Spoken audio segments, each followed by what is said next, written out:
Hello everyone, welcome to Learn with Mamta.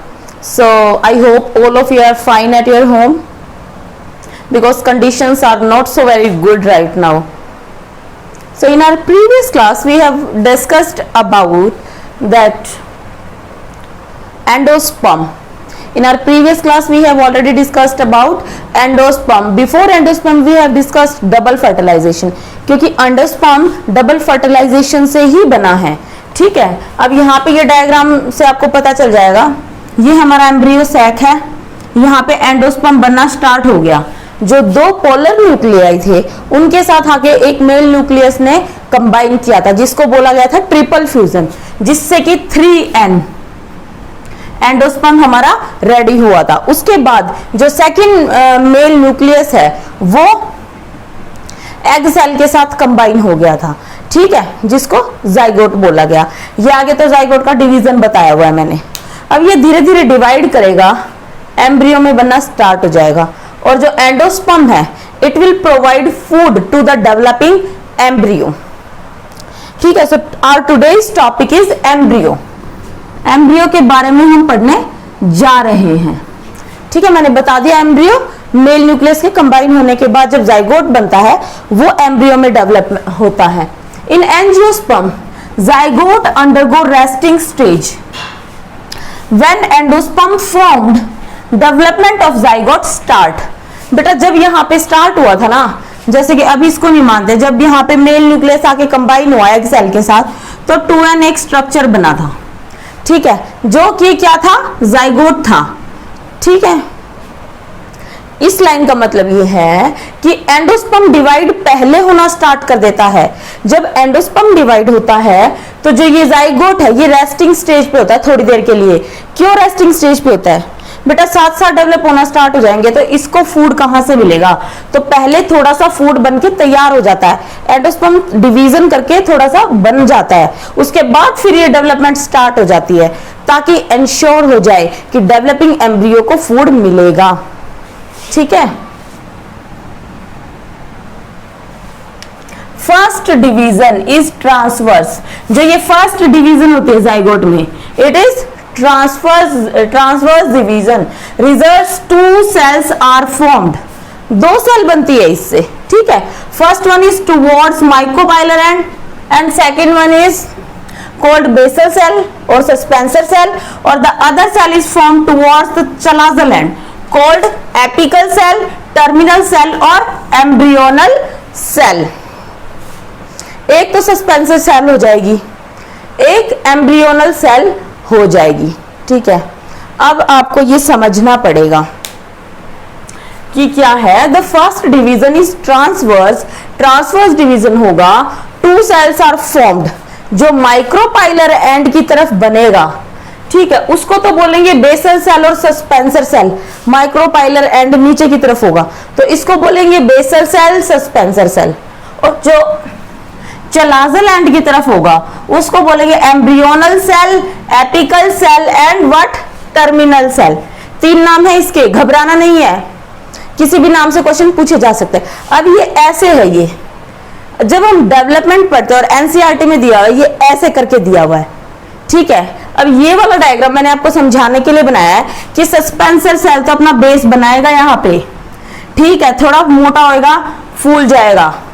ठीक है, अगर आपको कोई फ्रेंड है वो मोटा हो गया है तो रहेगा तो वो आपका फ्रेंड ही. इसका मतलब ये तो नहीं है वो आपका फ्रेंड नहीं रहेगा. ये आगे चल के थोड़ा बड़ा हो जाएगा, फूल जाएगा, जिसको होस्टोरियल सेल बोलेंगे. सस्पेंसर सेल को ही होस्टोरियल सेल बोलेंगे क्योंकि बड़ा हो गया है, और वो क्योंकि उसको बेस बनाना है भाई. यहाँ पे वो बेस बनाएगा और यहाँ पे एम्ब्रियो बड़ा होता जाएगा, बड़ा होता जाएगा, बड़ा होता जाएगा, और एंडोस्पर्म में एम्बेड हो जाएगा ताकि उसको प्रॉपरली फूड मिल सके. यानी कि ये जो नीचे डेवलपमेंट हो रही है ये ऐसे है. ठीक है, ऊपर की तरफ एम्ब्रियो जाएगा. एनसीईआरटी में डायग्राम ऐसे बने हुए इसलिए कंफ्यूजन क्रिएट ना हो, मैंने ऐसे ही बना दिए, पर आपको समझ में आना चाहिए कि पोजीशन कहाँ कैसी है. ये ऐसे नहीं बनता तो ये ऐसे है. ठीक है, सो दिस इज, ये ऐसे था, हमने ऐसे कर दिया. सस्पेंसर सेल इसमें नीचे है ना, सस्पेंसर सेल ऊपर है. ठीक है, और दूसरी कौन से, एम्ब्रियोनल सेल, जो आगे चल के एम्ब्रियो बनाएगी. ठीक है, the basal cell divides transversely. And apical cell divides vertically. ठीक है, जो ये वाली सेल है ये ट्रांसवर्सली डिवाइड करेंगी और जो एम्ब्रियोनल सेल है वो वर्टिकली और ट्रांसवर्सली दोनों तरह से डिवाइड करेगी। कैसे डिवाइड करेगी? जैसे ये है, अब ये जो बेसल सेल है वो अपना बेस बना रही है तो वो ऐसे बन गई, सेल्स डिवाइड हो रही हैं। ये सस्पेंसर है, ये एम्ब्रियो डेवलपमेंट स्टार्ट हो रही है। ये हम पढ़ रहे हैं development of embryo in dicot, dicotyledon, 2 cotyledon बनेंगे। ठीक है, haustorial cell, suspensor, then this is root cap और हाइपोडर्मल सेल भी बोलते हैं इस सेल को कई बार, hypodermal cell, sorry hypobasal cell, hypobasal cell भी बोलते हैं। नीचे एम्ब्रियो डेवलपमेंट हो रहा है। ठीक है, बाद में ये कुछ इस टाइप की शेप ले लेता है क्योंकि इसको 2 कोटिलिडन बनाने हैं, 2 कोटिलिडन्स बनाने हैं, इसलिए ये हार्ट शेप्ड शेप ले लेता है। कई बार आता है कि हार्ट शेप्ड जो शेप होती है किस एम्ब्रियो में होती है? डाइकॉट के एम्ब्रियो में होती है।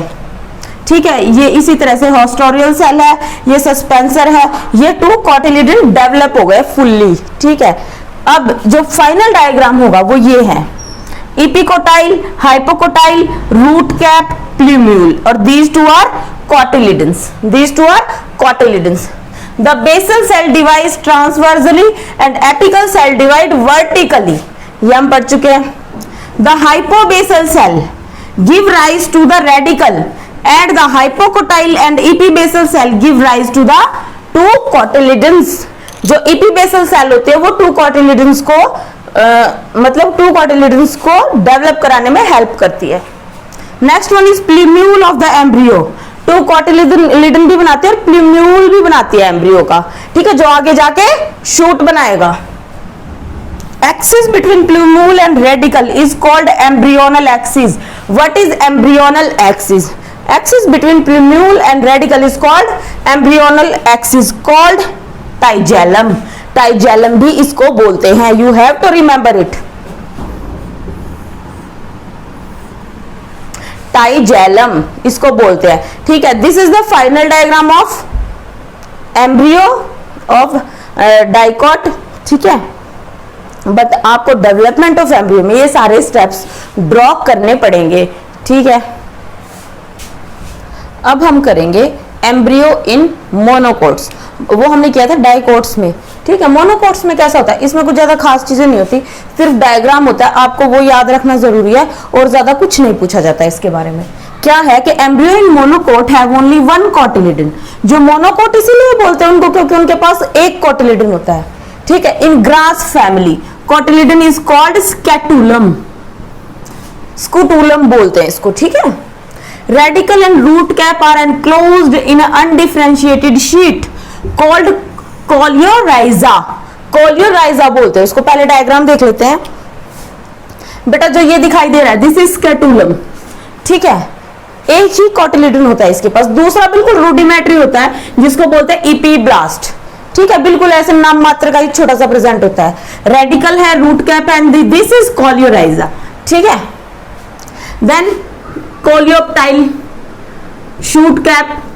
जो शूट एपेक्स होता है वो बहुत सी फोलियो और टाइप स्ट्रक्चर्स के अंदर एनक्लोज होता है, जिनको क्या बोलते हैं? कोलियोप्टाइल बोलते हैं। डायग्राम कुछ ज्यादा अच्छा नहीं बनाया but you have to manage. The epicotyl has a shoot apex and a few leaf primordia enclosed in a hollow folia structure called coleoptile. बेटा अंदर शूट एपेक्स है और बाहर कुछ फोलिया स्ट्रक्चर्स हैं जो कि उस शूट एपेक्स को बंद किए हुए हैं, उसको बोलते हैं कोलियोप्टाइल। इसी तरह से कोलियोराइजा है जो रूट एपेक्स को कवर करता है। ठीक है, आपको ये स्ट्रक्चर याद रखना है। ठीक है, this is all about monocot seed और सॉरी एम्ब्रियो। सीड तो अभी हम करने जा रहे हैं, सीड्स के बारे में। ठीक है, सीड्स क्या होते हैं? fertilized and mature ovule develops into seed. Ovule develops into seed. जो ovule होता है, the fertilized and mature ovule develops into seed. ठीक है। इट कंसिस्ट ऑफ, उसमें क्या क्या होता है बेटा, कोटिलिडन्स होते हैं, एम्ब्रियोनल एक्सिस होती है, सीड कोट होता है, डबल लेयर्ड होता है सीड कोट, जो कि फॉर्म्ड बाय इंटेगुमेंट्स। जो इंटेगुमेंट्स हमने पढ़े थे उनसे फिर सीड कोट बनता है बाद में, ठीक है। ये मैंने इसलिए थोड़ा सा कंजेस्टेड वे में लिखा हुआ है बिकॉज ऑफ स्पेस, कि एक ही में कवर हो जाएगा हमारा सीड सारा, ठीक है। अब जो दो सीड कोट होते हैं जो इंटेगुमेंट से बनते हैं उनको हम क्या बोलते हैं, testa and tegmen. Testa is outer coat and tegmen is inner coat, ठीक है। You have to remember, 1 second बेटा।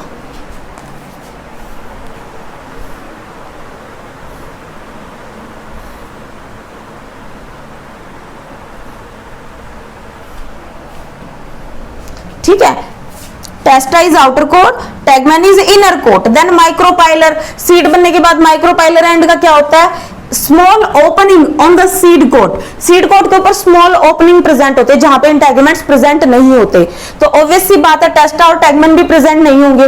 वो O2 और H2O के ट्रांसफर के लिए, H2O वाटर और ऑक्सीजन के ट्रांसपोर्ट के लिए है, ठीक है। देन हीलियम, हीलियम क्या बनता है बाद में, scar on the seed coat. आपने देखा ना सीड के ऊपर जैसे कुछ भी हम देखते हैं, छोले हैं, राजमा है, सोयाबीन है, उनके ऊपर जरा सा एक स्कार प्रेजेंट होता है, दैट इज हीलियम।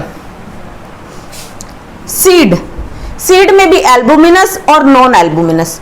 एल्बुमिनस मैंने आपको बताया था कि जिसमें एंडोस्पर्म परसिस्ट कर जाता है, एंडोस्पर्म एंड तक रहता है, उसको बोलते हैं एल्बुमिनस, ठीक है। और जो नॉन एल्बुमिनस होता है उसमें एंडोस्पर्म नहीं रहता, उसको नॉन एल्बुमिनस बोलते हैं, ठीक है। Perisperm and pericarp, there are 2 different things. Pericarp क्या होता है, remnants of nucellus that is persistent, जैसे कि ब्लैक पेपर है इसका एग्जाम्पल, ठीक है। और जो पेरिकार्प होता है वो क्या होती है, ओवरी की covering, wall of ovary develop into the wall of fruit. Fruit के अंदर जो आउटर कवरिंग बनती है वो ओवरी की आउटर कवरिंग की ही बनी होती है, ठीक है। डोरमेंसी क्या होती है, seed dormancy, inactivation, inactivation of seed, यानी कि हार्ड कवरिंग है वो सीड को प्रोटेक्ट करती रहेगी जब तक कि फेवरेबल कंडीशंस नहीं आ जाती। सीड को जर्मिनेट होने के लिए कुछ कंडीशंस चाहिए होती है, जब तक वो नहीं आ जाएंगी तो वो इनएक्टिव रहेगा, that is called seed dormancy, inactivation, inactivity of seeds. उसके बाद आता है true fruits and false fruit. What are these? True fruits होते हैं only ovary contributes in formation of fruit, जिसमें सिर्फ ओवरी कंट्रीब्यूट करते हैं उसको ट्रू फ्रूट बोलते हैं। और फॉल्स फ्रूट क्या होता है, जिसमें thalamus also contributes to fruit formation, thalamus भी कंट्रीब्यूट करता है फ्रूट फॉर्मेशन के लिए। This is all about seed. अगर हम इनको ऐसे लिखते तो ये और ज्यादा स्पेस कवर करता है। These are small small points but these are very important point, you have to remember each and every point, ठीक है। माइक्रोपाइल क्या बनता है, हीलियम क्या बनता है, ट्रू फ्रूट्स क्या होते हैं, फॉल्स फ्रूट क्या होते हैं, ठीक है। What is the scar on seed, ये भी क्वेश्चन बन सकता है, तो आप क्या बताएंगे, hilum is the scar on seed. Testa है, टेगमेन है, everything you have to remember. Now comes 2 और 3 most important topic. Maximum questions और जो टिपिकल क्वेश्चंस होते हैं, जो घुमाने वाले क्वेश्चंस होते हैं, वो यहीं पे प्रोड्यूस होते हैं, ठीक है। तो आपको और टॉपिक्स तो इंपॉर्टेंट है ही, बट आपको ये वाले भी बहुत अच्छे से देखने पड़ेंगे। First one is parthenocarpic fruits. Parthenocarpic fruits क्या होते हैं, इट फ्रूट्स, इट नहीं आएगा बेटा, fruits develops without fertilisation is called parthenocarpic fruit. जैसे कि बनाना, फर्टिलाइजेशन हो ही नहीं रहा है बट फ्रूट बन रहा है, so what is it called, it is called parthenocarpic fruits. अब इसी से रिलेटेड टर्म्स है apomixis and polyembryony. Apomixis and polyembryony. Apomixis क्या होता है, form of asexual reproduction. Asexual reproduction का एक टाइप है जो मिमिक करता है सेक्सुअल रिप्रोडक्शन को, यानी कि वो कोशिश करता है कि वो भी सेक्सुअल रिप्रोडक्शन करे बट वो करता नहीं है, वो सिर्फ मिमिक करता है। तो एसेक्सुअल रिप्रोडक्शन का टाइप है एपोमिक्सिस। इसमें क्या होता है, seed formed without fertilisation. Without fertilisation seed की फॉर्मेशन हो रही है, ठीक है, जिसको बोलते हैं फॉर्मेशन ऑफ एपोमिक्टिक सीड, जिसको बोलते हैं एपोमिक्टिक सीड। ठीक है। अब ये कैसे होता है, एपोमिक्सिस कैसे होता है मैं आपको बता दूं। जैसे जो मेगास्पोर मदर सेल होती हैं, ठीक है, मेगास्पोर मदर सेल होती है, जब हमने मेगास्पोरोजेनेसिस पढ़ा था तब हमने उसमें पढ़ा था, वो 2n होती है, उनमें मियोसिस होता है तो n बनता है, जो कि फीमेल होता है, फीमेल गैमीट, ठीक है। इसी तरह से मेल में पोलन 2n होता है, पोलन मदर सेल, और फिर वो बाद में बनाती हैं पोलन्स जो n होते हैं। ये कौन सा हो गया, मेल गैमीट। ये दोनों मिलके फिर 2n बनाते हैं, दैट इज जाइगोट, जो आगे चल के फिर सीड बनाएगा, ठीक है। अब इसकी प्लॉइडी भी चेंज नहीं होती, मेल गैमीट का तो रोल ही नहीं है, मेल गैमीट का रोल ही नहीं है। 1 सेकेंड बेटा, मेल गैमीट का रोल ही नहीं है, सिर्फ फीमेल गैमीट है।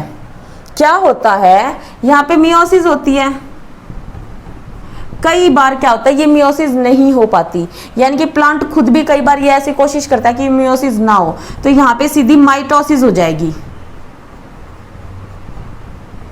माइटोसिस का मतलब पता है आपको, इक्वेशनल डिवीजन 2n है, तो यहाँ पे भी क्या आएगा 2n, ठीक है, जो आगे चल के सीधा सीड बना देगा विदाउट फर्टिलाइजेशन। उसको ना तो मेल गैमीट की जरूरत है ना फर्टिलाइजेशन की जरूरत है, ठीक है,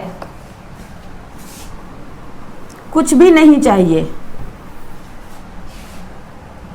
सीधा मेल गैमीट बना देगा, सॉरी सीधा सीड बना देगा विदाउट फर्टिलाइजेशन। क्यों, क्योंकि मियोसिस होनी थी, मियोसिस हुई नहीं, माइटोसिस हुई, 2n है तो 2n ही आया। ये होल ऑर्गेनिज्म भी बना सकते हैं ऐसे ही, ठीक है, तो इसको बोलते हैं एपोमिक्सिस। फिर आता है पॉलीएम्ब्रियोनी। पॉलीएम्ब्रियोनी में क्या होता है, sales of new sales 2n होते हैं, सराउंडिंग एम्ब्रियो सैक, जो एम्ब्रियो सैक को सराउंड करता है। जैसे ये एम्ब्रियो सैक है तो ये न्यू सेल्स के सेल होते हैं जो फूड प्रोवाइड कराता है, ये 2n होते हैं।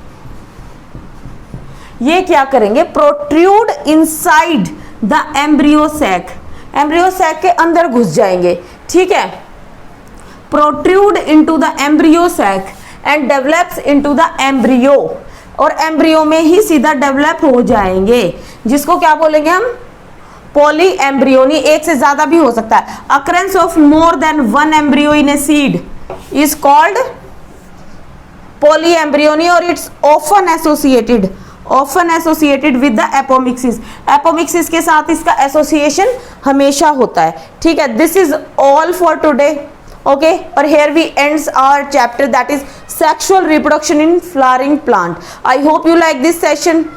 Do subscribe my channel, hit that like button and write down all these topics so that you can remember. In our next class we are going to do some question answers for this chapter. Thank you so much.